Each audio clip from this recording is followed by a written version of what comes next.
Hello, and welcome back to another pen talk.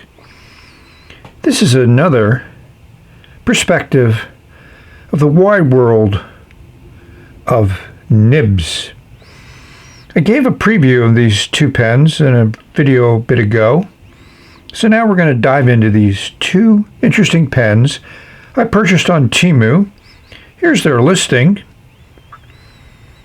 And you can see from these listings that the nib is what enticed me. So this is a classic, generic Chinese piston filler, total demonstrator model. I have a few of these, and we're going to take a look at some of these variations of this model. And here is the one based on the Parker Sonnet, metal pen, decent weight, pop-off cap, and we'll see metal section and looks like a hooded style nib, but it has that great grind to it that we've learned to come to enjoy. Naginata togi, zoom style, long blade, long knife. A lot of descriptions for this type of grind, which is apparently quite good for doing that type of writing popular in many Asian countries. And the finish on this pen is really well done, consistent all along the different bits and pieces, and a good, satisfying capping motion. And as I mentioned, this is that generic piston filler. Yeah, I did some cleaning, so you see some drops of water in there. And this is the updated model, which has that click to let you know that the piston is secure in its up position. Some people like that. It's a unscrew to uncap, and we'll see a similar style nib, a tubular nib made popular by the Parker 51. And again, a very interesting grind that I like the way it lays down ink. I've always enjoyed this grind.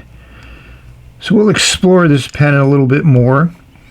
For those of you that are not familiar with it, you may check out some of the videos I have in the video description.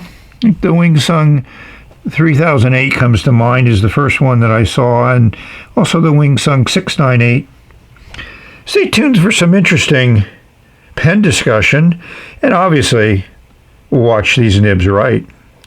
So I've assembled some various Chinese piston fill pens that follow a similar design in this one that we just got from Temu. Here's one that looks almost identical with a different design clip. Here's one with a similar clip, but the barrel and the piston assembly here is an anodized or painted color. Here is the one I think that started it all. And you can see it says Lucky on the clip. And this is the Wingsung 698. Very satisfying in the hand. Has more weight than some of the less expensive versions. Nice clear feed. It has that pilot style nib with the wings on it. Nice sturdy clip. But, you know, this is north of $15 US, where these other ones could cost just a few dollars. But I've enjoyed using this pen, and it also doesn't have the click. It has a little stop there, so you got to pull up this blind cap to turn the piston and then snap it back in place. If you turn it, it'll unscrew, which makes it easy to disassemble. This pen is many years old, and there is some cracking there at the bottom of the cap, but nothing to interfere with the use of the pen. And then Wingsung came out with this model, the 618. Again, a similar type of piston filling mechanism. The blind cap, or the piston cap, as I've been corrected, comes off, and it locks in place. Some people are always concerned about this unscrewing, but I never worry about it. You know, that arrow design clip, very good. This is a two-tone version. A lot of them had clear cap and section. And of course, it's that classic Parker 51 style nib design. I've enjoyed these pens. I have a few inked up, and the other thing is nice is they stayed wet. One I lost for 9 months and found it, uncapped it, and it wrote first time. So here's a kind of takeoff on this one. You know, that same pilot style nib there. Yeah, this has to be cleaned out. It's had been inked up for a while. But again, has that same type of design of the blind cap. Yeah, it needs a lot of work on that pen.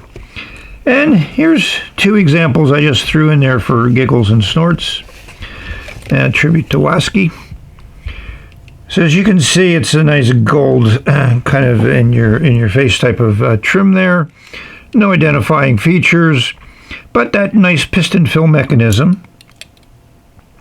And this one just has that nice snap to secure.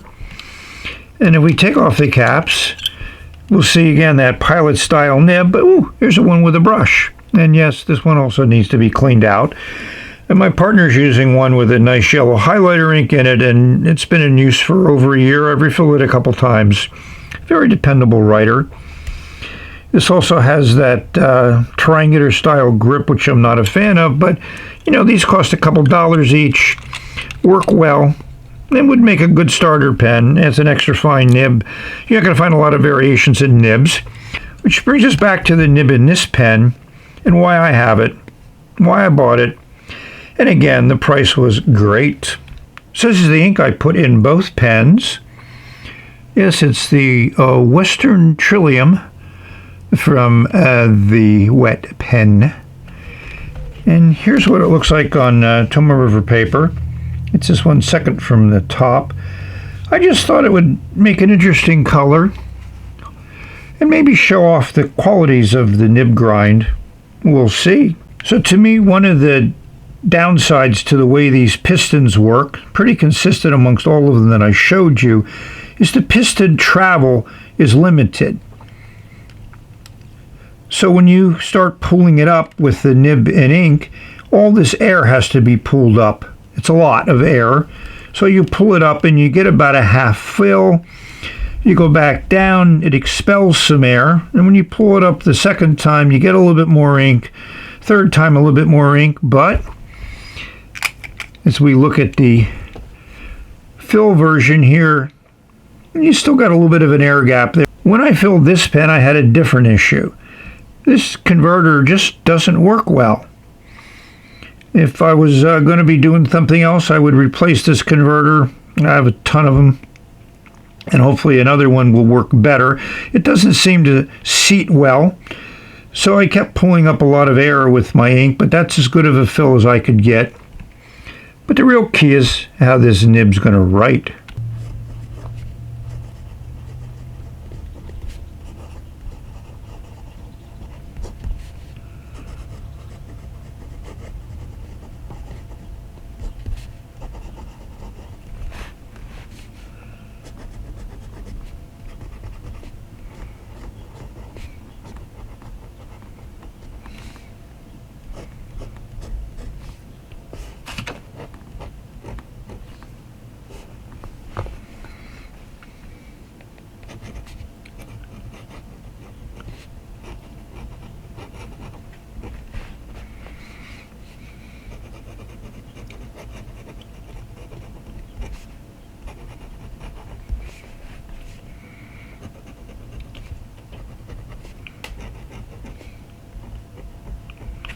I think this is a great example to show same ink, similar nib, but this is a much drier writer than the Parker style is. I can't explain it. I flushed, cleaned, did everything I normally do, and I did my 3 fills with ink. Obviously, we talked about the challenges of filling this Parker style pen, but I enjoy this writing better. I enjoy a little bit of a wetter nib. You can see here from the smear, it lays down more ink. So I'll probably replace the converter and get one that works a little bit better. But both nibs are smooth on the paper. Both lay down a very nice line. I like that, which is why I like this grind. So we've come to the conclusion of this video. If you want to learn more about the Naginata nib, I'll reference the video I did prior to that with the first pen I got with a nib like this. Well, I actually bought the nibs separately, and they were number 6 nibs, so lots of pens you can put them into. But I'm impressed that this nib style has gotten more and more popular. I find lots of listings. You can find it also sometimes in different sizes, from a medium up to a very broad writing line. You have to look around. Your buying platform of choice that you buy from China should give you a listing of different ones. I know I find them on AliExpress, not so much on eBay. Look around if you're interested. I certainly like the nib. It certainly provides a little bit of a different writing experience from your extra fine medium style nibs that are more common in pens. So we've reached a conclusion of this video. I hope it found everyone safe, healthy, and happy, enjoying your pens, enjoying your nibs, playing around with all combinations, ink, nib, paper. With that, I'd like to thank everyone for watching. We've reached the end, and we will say bye.